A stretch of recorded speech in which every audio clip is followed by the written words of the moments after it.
특별히 어떤 날입니까? 예, 4th of July입니다. 독립기념일입니다.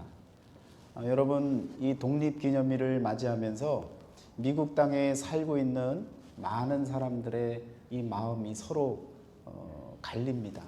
원주민의 후예들은요, 이 날이 결코 기쁜 날이 아닙니다.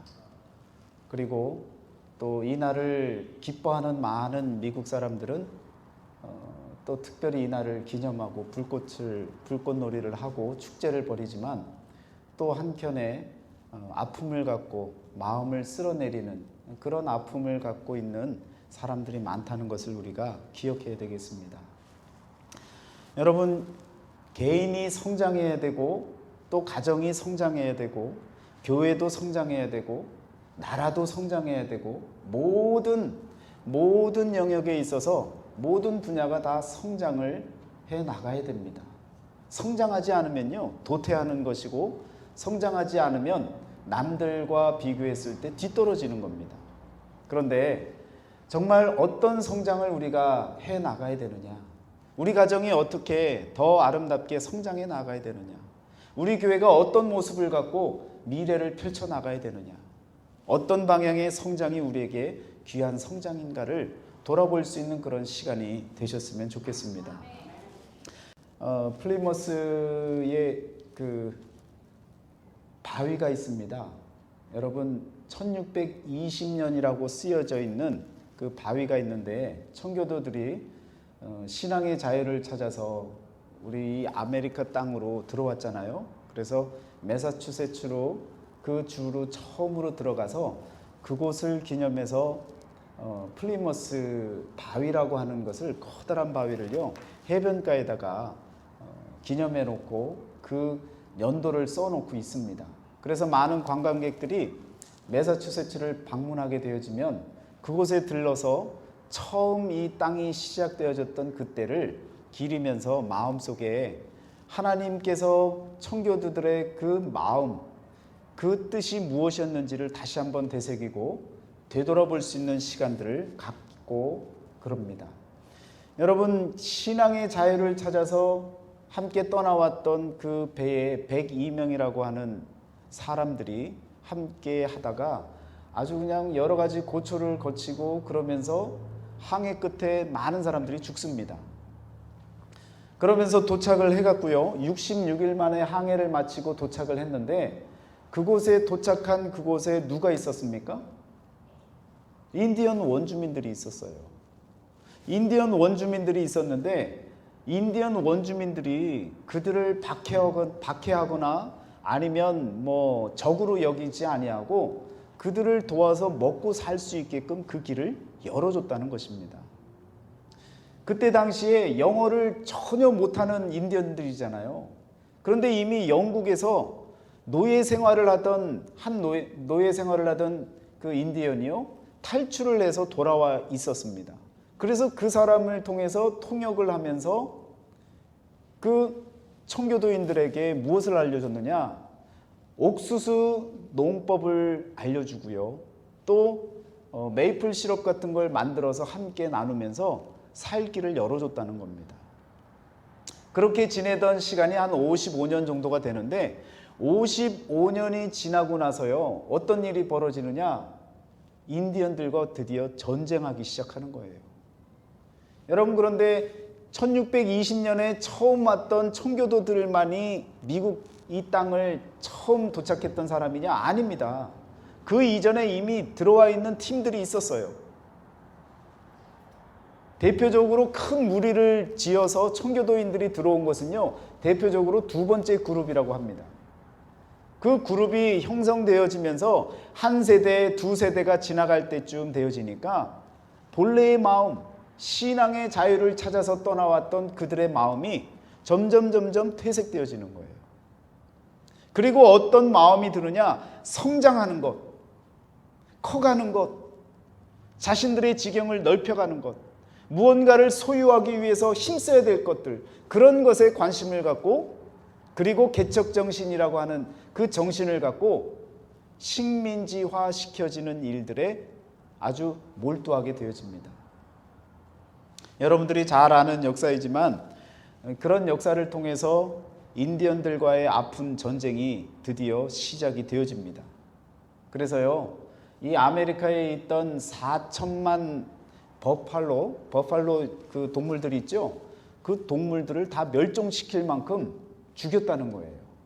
왜냐하면 인디언들이 그 버팔로를 의지하고 살았고 그 동물을 통해서 많은 것을 그냥 먹고 살고 했기 때문에 그걸 죽이면 인디언들이 다 정리가 될 것이다 라고 해서 멸종을 시킬 만큼 4천만 마리나 되는 그 버팔로들을 다 처단했다는 거예요. 얼마나 무서운 일들이 이 땅에서 또 벌어졌던 것입니까? 그리고 나서 랜드런이라고 하는 그러한 그 법령이 떨어집니다. 이게 어떤 말입니까? 깃발을 꽂으면 내 땅이다 라고 하는 이야기 들어보셨죠? 그래서 미국 땅에 깃발을 꽂는, 내가 달려가서 깃발을 꽂을 수 있는 곳까지 가서 꽂으면 그 땅이 내 땅이 되는 거예요. 그렇게 많은 사람들을 동원해서 인디언들을 다 처단하고 전쟁을 통해서 죽여가고 그리고 이 나라를 어떻게 보면 소유를 하게 되어진 것입니다. 14대 대통령이었던 프랭클린 피어스가요, 저희가 지금 거주하고 있는 이 워싱턴에 있는 인디언들을 그 내쫓고 또 정리를 하려고 무엇이라고 제안을 했느냐? 이 땅을 팔라고 한 거예요. 이 워싱턴주를 인디언들에게 편지를 보내서요, 대통령이 여기를, 이 땅을 파시오라고 했던 겁니다. 그랬더니 인디언 추장이 편지를 보내왔습니다. 제가 그 편지를 한번 낭독해 드릴게요. 전문은 아니지만 일부분에 어떤 내용을 갖고 피어스에게, 대통령에게 이 답변을 했는지를 한번 들어보시길 바랍니다. 반짝이는 개울물과 강물은 그저 물이 아니라 우리 조상들의 피와도 같다. 강물이 흐르는 소리는 우리 조상들의 목소리이다. 강은 우리 형제이며 우리의 목을 축여준다. 향기로운 꽃은 우리 자매이고 사슴과 말과 큰 독수리는 우리의 형제다. 우리가 어떻게 공기를 사고 팔 수 있단 말인가? 대지의 따뜻함을 어떻게 사고 판단 말인가? 부드러운 공기와 제잘거리는 시냇물을 우리가 어떻게 소유할 수 있으며 또한 소유하지도 않는 것을 어떻게 사고 팔 수 있는가? 우리는 땅의 일부이며 땅은 우리의 일부분이다. 여러분, 이런 그 편지를 보내온 거예요. 그래서 여러분, 우리 이 워싱턴주의 가장 유명한 도시는 어디입니까? 시애틀이잖아요.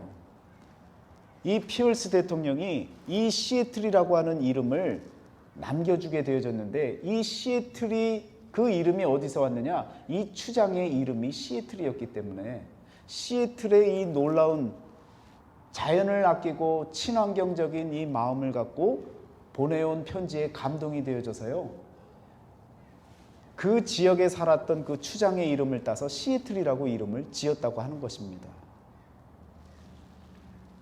여러분, 이 같은 마음, 본래의 이 자연을 바라보고 우리가 가져야 했던 마음, 하나님께서 이 세상을 창조하시고 인간들에게 이 자연을 어떻게 활용하고 어떻게 친환경적으로 살아가야 될지를 알려주셨던 그 하나님의 마음과는 다르게 사람들의 마음속에 엉뚱한 성장과 개발과 개척이라고 하는 이러한 자신들의 욕심과 탐심으로 인해서요, 이 세상이 이렇게 파괴되어졌고 또한 여러 가지로 환경들이 무너져 내리는 현실을 저와 여러분들이 보고 있다라고 하는 것입니다.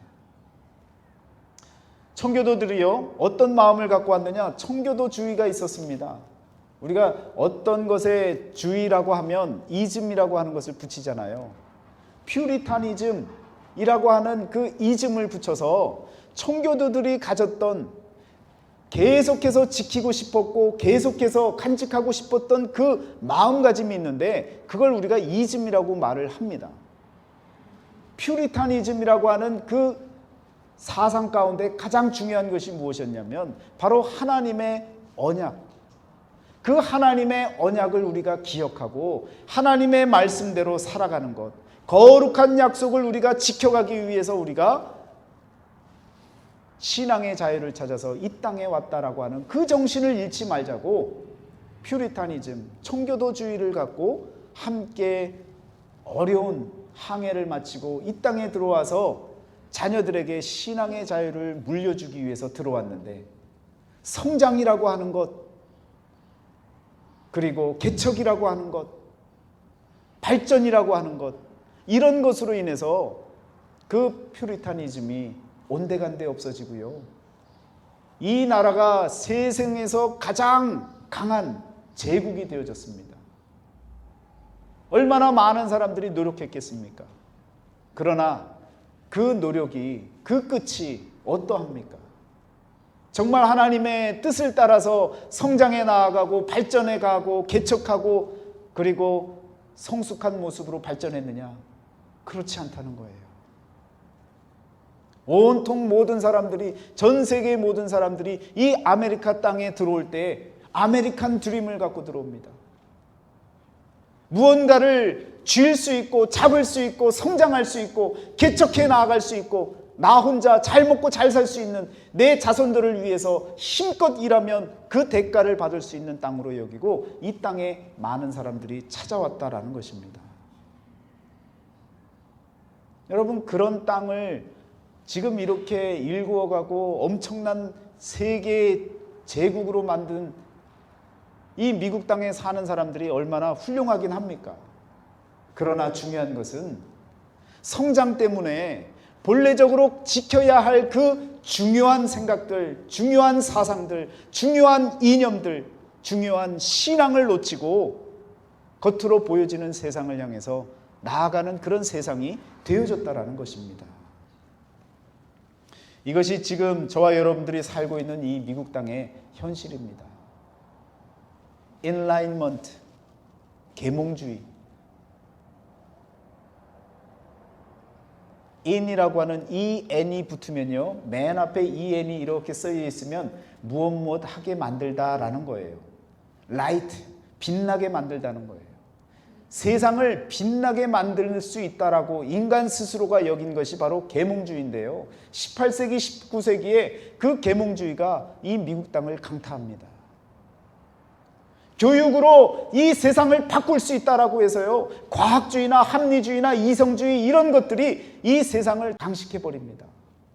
그래서 자라나는 아이들이요, 똑똑해야 되고요, 좋은 학교 가야 되고요, 가장 남들보다 경쟁해서 뛰어난 그런 존재로 되어져야 이 땅에서 살 수 있는 그런 땅으로 만들어져 버렸습니다. 이런 세상이 결국은요, 여러 가지로 발전하는 모습으로 보이지만 지금 우리 현실 가운데 나타난 모습들이 무엇입니까? 생명을 위협하는 일들이 얼마나 많이 일어나고 있습니까? 총기 난사 사건이 얼마나 많이 일어나고 있습니까? 묻지마 폭력, 인종차별들 얼마나 많은 일들이 일어나고 있습니까? 이것이 다 경쟁으로 인해서 비롯되어진 성장이라고 하는 잘못된 코드로 인해서 만들어진 세상이라는 것입니다. 오늘 저와 여러분들은요, 그런 성장하는 성장주의가 아니라 함께하는 하나님주의로 바뀌어져야 됩니다. 하나님이 창조하시고 하나님이 만들어 놓은 이 세상을 더욱더 안전하고 생명을 지켜나갈 수 있는 그런 생명주의, 그 생명을 지켜나가기 위해서 우리의 생명을 사용할 수 있는 그런 믿음의 자세가 우리에게 필요하다라는 것입니다. 여러분, 이것이 지금까지 성장주의로 인하여 달려온 이 세상의 모습이었습니다. 그래서 지금 저와 여러분들이 코로나19로 인해서 모든 성장주의가 한번 정지를 당한 거예요. 멈춤을 당한 거예요. 많은 사람들이 새롭게 생각을 합니다. 그래, 지금까지 성장해왔던 모습이 결국은 이 세상을 뜨겁게 만들고 지구를 더욱더 뜨겁게 만들어서 모든 생태계가 무너지게 만들고 사람들이 병들게 만들고 이 어려운 재앙의 시간을 경험하게 되었구나. 이것이 많은 사람들이 갖게 되어지는 공통적인 생각이라는 것입니다. 우리 크리스찬서부터요 바꿔나가야 됩니다. 이 세계를 아름답게 지켜나갈 수 있는 그런 생명주의, 하나님주의, 우리의 마음속에 언제나 하나님께서 창조해 주신 이 세상을 아름답게 지켜가야겠다라고 하는 청지기주의, 그런 마음이 우리에게 있어야 여러분 이 세상이 조금이라도 아름답게 우리 후손들에게 이어질 수 있는 그런 길이 열려질 줄 믿습니다. 코로나 이후로 이제 리오프닝이 되어집니다. 사람들은요 벌써 들떴습니다. 이번 주간에요 내일까지 통해서 4th of July 독립기념일간에 이 기간 동안 가장 많은 차량과 비행기들이 움직였답니다. 그래서 한 지역에서는요 가스가 없는 거예요. 가스가 독이 났답니다. 그래서 그냥 가스값도 같이 올라가는 거예요. 여러분, 지금 엄청난 재앙의 시간을 1년 반 이상 지내오면서 사람들이 마음속에 그래 이래서는 안 되지, 세상이 이래서는 안 되지 했던 그 마음들이 다 온데간데 없어지는 거예요. 다시 열렸다, 다시 떠나자, 다시 놀아보자, 다시 즐기자, 다시 내가 있는 것을 갖고 마음껏 누리자. 이것이 지금 이 세상이 돌아가는 모습이라는 것입니다. 오늘 저와 여러분들은요 다시 한번 경각심을 가져야 됩니다. 하나님, 이 세상을 다시 한번 기회를 주시고 다시 한번 오픈할 수 있도록 허락해 주셨는데 과거처럼 또 다른 재앙을 불러일으킬 그럴 행동들을 우리가 해서는 안 되지 않겠습니까? 라고 하는 그런 마음과 그런 자세가 우리에게 필요하다는 것입니다. 이제는 성장을 향해 나아가는 것이 아니라 이제는 우리의 방향이 하나님을 향해 바뀌어질 수 있는 그런 마음가짐이 우리에게 필요하다는 거예요.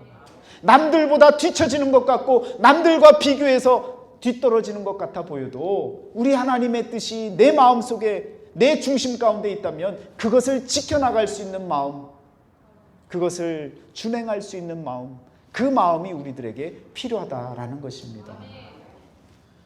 오늘 본문 말씀 역대상 16장 15절부터 18절까지의 말씀을 함께 읽으셨는데요. 여러분, 이스라엘 민족이 성장을 해 나가는 그 과정 가운데 잘 생각을 해보세요. 아브라함부터 시작되어진 그 성장이 어떠했습니까? 개인으로부터 시작되어진 성장이었어요. 하나님께서 언약을 주셨어요. 그리고 4대에 걸쳐서 계속해서 그 개인의 가정이 성장을 해 나갑니다. 70명이 되어지는 사람들이 그 가족이 다 같이 애굽 땅에 나가죠. 애굽 땅에서 더 많이 성장해서 많은 백성들을 일구고 그리고 출애굽을 하게 되어집니다.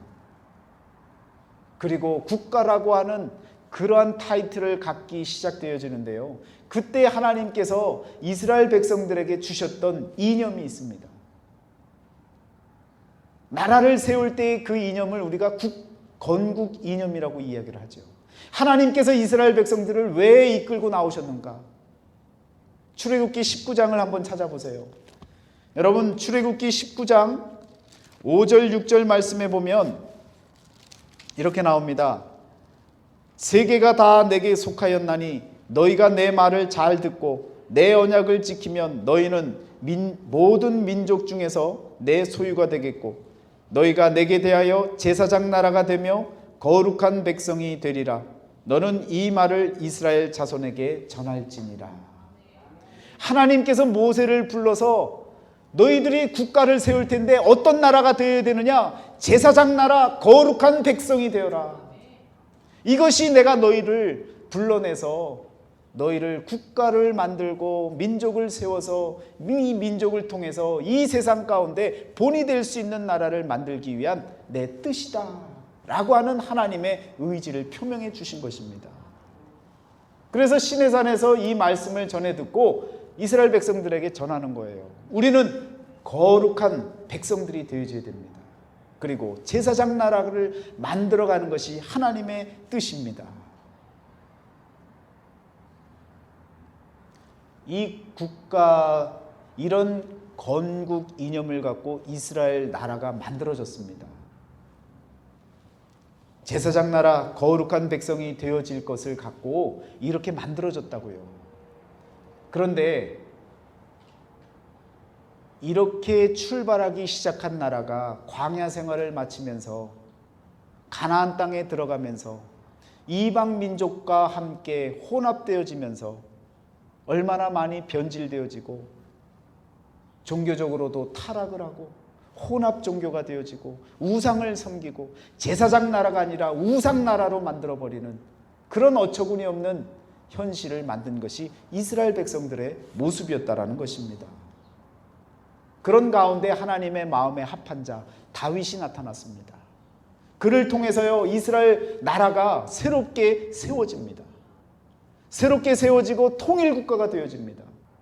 여러분, 저 멀리 단서부터 부엘세바까지 통일되어지는 나라, 마치 한국으로 이야기하면 백두에서부터 한라까지라고 하는 저 끝 머리에서 끝 아래까지 통일국가를 이루고 하나님의 나라를 만들어가기 위해서 애썼던 다윗의 모습을 저와 여러분들이 이 말씀을 통해 볼 수가 있는 것입니다.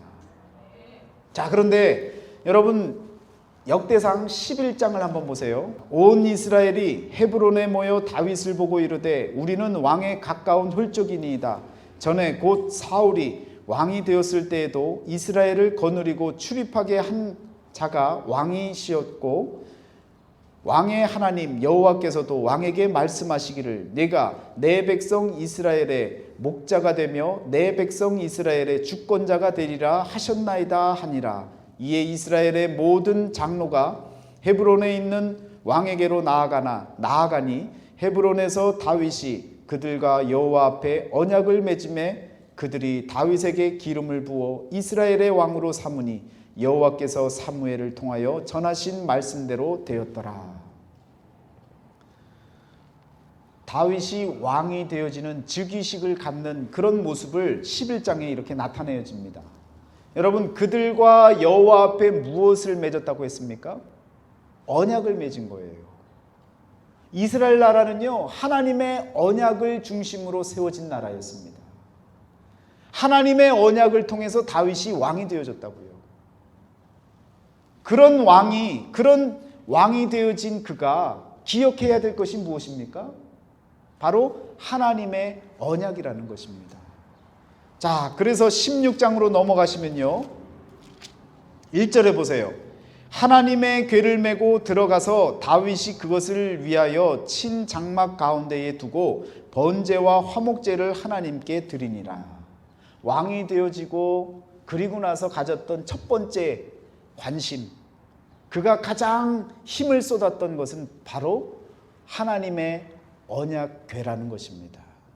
하나님의 성전에 관심을 가진 거예요. 여러분, 말씀드렸잖아요. 역대기상 전체 내용을 보시면요, 이스라엘이 누군가라고 하는 정통성에 대한 이야기입니다. 그런데 처음부터 시작되어지는 얘기가 뭐예요? 정통성을 이야기하기 위해서 족보의 이야기를 나열합니다. 그리고 나서 나오는 이야기가 무엇이냐? 바로 사울 왕이 나타났다가 죽고 다윗 왕이 나타나서 펼쳐지는 성전의 이야기가 바로 역대상 전체의 흐름입니다. 가장 중요한 게 뭐라는 거예요? 이스라엘의 역사 가운데 역사서에 나타난, 역대기에 나타난 가장 중요한 이야기가 뭐라는 거예요? 하나님의 성전, 하나님의 언약궤가 가장 중요하다라는 거예요. 그걸 위해서 다윗이 자신이 왕된 것을 기뻐하고 감사하는 것보다도 하나님께 찬양할 수 있고 감사할 수 있고 언약궤를 예루살렘으로 다시금 옮길 수 있게 되어진 것에 감사하고 찬양했던 부분이 바로 오늘 읽으신 본문의 말씀의 내용이라는 것입니다. 그 가운데서도요, 하나님의 언약을 천대에 기억해야 할 하나님의 언약을 기억하는 것이 가장 기쁜 사실인 것을 알고 감사하고 찬양했던 부분이 오늘 본문의 말씀이라는 겁니다. 다윗은요, 하나님주의, 성전주의, 가장 지켜나가야 할 그 생각 가운데 하나님을 잃지 않았던, 하나님을 잊지 않았던 그런 마음가짐을 갖고 살았던 사람이었습니다. 자신이 왕이 되어졌어도요, 그것이 기쁜 일이 아니라 하나님의 언약을 기억하고 지켜나갈 수 있는 그것이 너무 감사해서 화목제를 드리고 번제물을 올려드릴 수 있는 그 마음이 그에게 있었다라는 것입니다.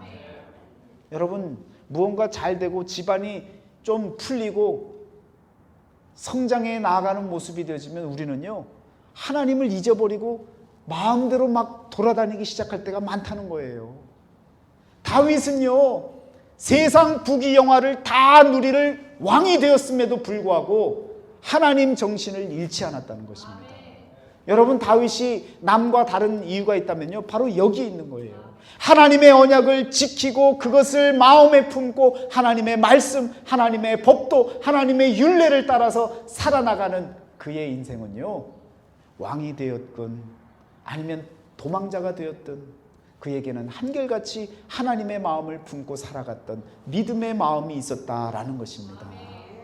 오늘 저와 여러분들은요, 어떤 성장, 어떤 발전이 아니라 하나님을 우리 마음 중심에 두는 다윗과 같은 그 마음, 그 믿음을 갖고 살아나갈 때에 우리 하나님이 기뻐하시는 삶이 주어지는 줄 믿습니다.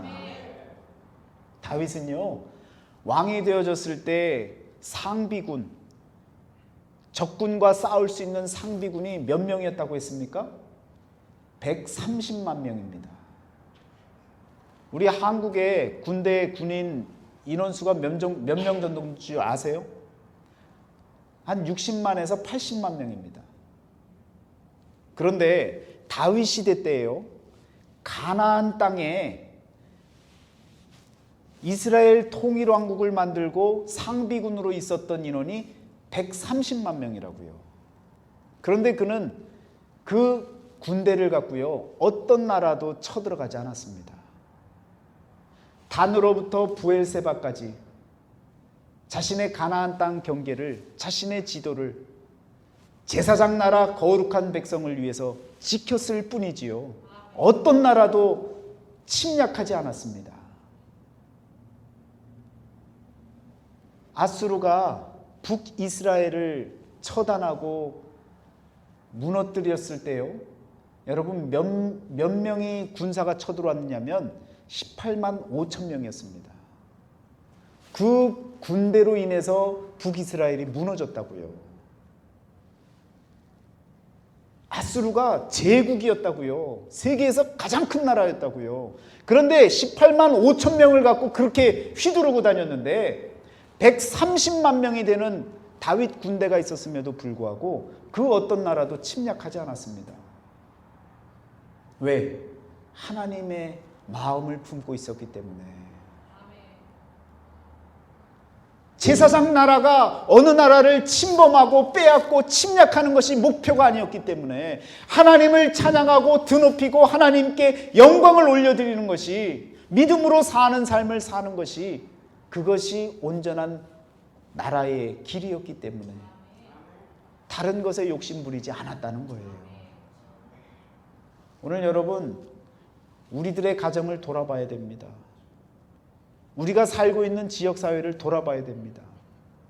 성장하는 것이 좋아서, 점점 발전하는 것이 좋아서 모든 것을 다 무너뜨리고, 모든 옳은 생각, 바른 신앙을 다 무너뜨리고 앞만 바라보고 간다고 열심히 달려가는 것이 결코 좋은 일이 아니라는 것을 이제는 우리가 알아야 된다는 것입니다. 다윗은요, 성장보다도 올바른 방향을 선택했던 사람이었습니다.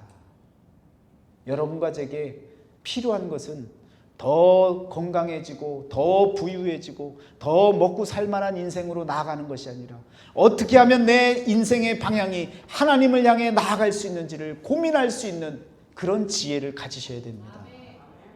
어떻게 하면 이 나라가 더 자연을 지켜나가고 생태계를 지켜나가고, 내 가정에서 어떻게 하면 더 쓰레기를 아껴나가고 재활용을 재활용답게 사용하고,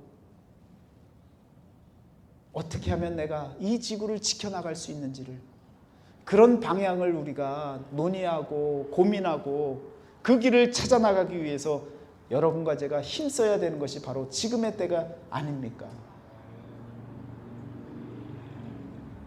우리 아이들에게도 마찬가지입니다.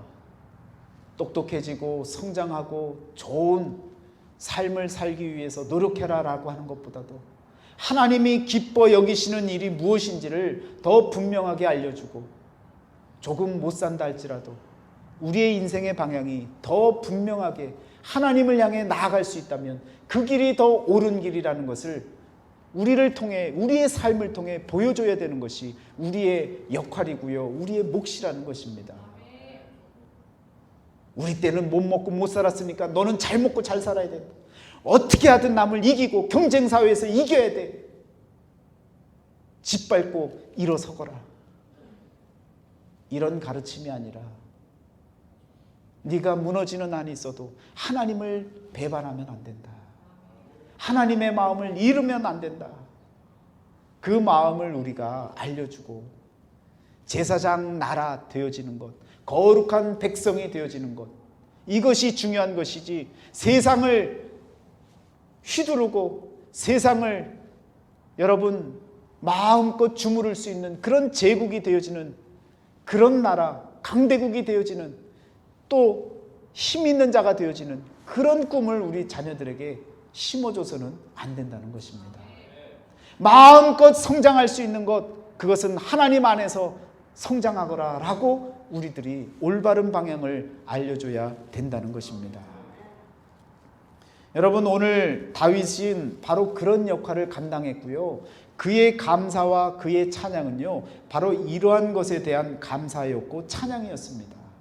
하나님의 언약을 지킬 수 있는 그런 위치에서 자신의 왕된, 자신의 그 즉위, 자신의 위치에서 하나님의 언약을 지킬 수 있어서 너무너무 감사한 그 마음이 저와 여러분의 마음이 되어져야 될 줄 믿습니다. 자, 여러분, 이 솔로몬이요 이와 같이 그렇게 하나님께 감사했던 그가 17장 18절을 한번 보세요. 17장 16절입니다. 제가 요즘 눈이 가물가물해져서요 6자가 막 8자로 보입니다. 16절 같이 읽습니다. 다윗 왕이 여호와 앞에 들어가 앉아서 이르되 여호와 하나님이여 나는 누구이오며 내 집은 무엇이기에 나에게 이에 이르게 하셨나이까. 하나님이여 주께서 이것을 오히려 작게 여기시고 또 종의 집에 대하여 먼 장래까지 말씀하셨사오니 여호와 하나님이여 나를 존귀한 자들같이 여기셨나이다. 다윗은요 자신이 왜 왕이 됐는지도 모르는 거예요. 사실은 어떻게 여기까지 왔는지 모르는 거예요. 그러나 하나님은 그 마음을 기뻐 받으셨고요, 마음의 합한 자로 여기셨기 때문에 그에게 왕의 자리까지 내주셨고, 그리고 언약을 기억하는 그런 민족이 되게끔 하나님께서 부와 영화와 모든 것들을 다 허락해 주신 것입니다. 그래서 자신이 생각할 때는 어떻게 저처럼 작은 자를 이렇게 존귀한 자와 같이 여기셨습니까? 그런 고백을 하는 거예요. 우리 삶에 그런 고백이 일어나시기를 축원합니다. 나같이 작은 자를 하나님 다 살고 나니까 이렇게 존귀한 자처럼 여기셨고 이렇게 이 길로 인도하신 하나님 감사합니다.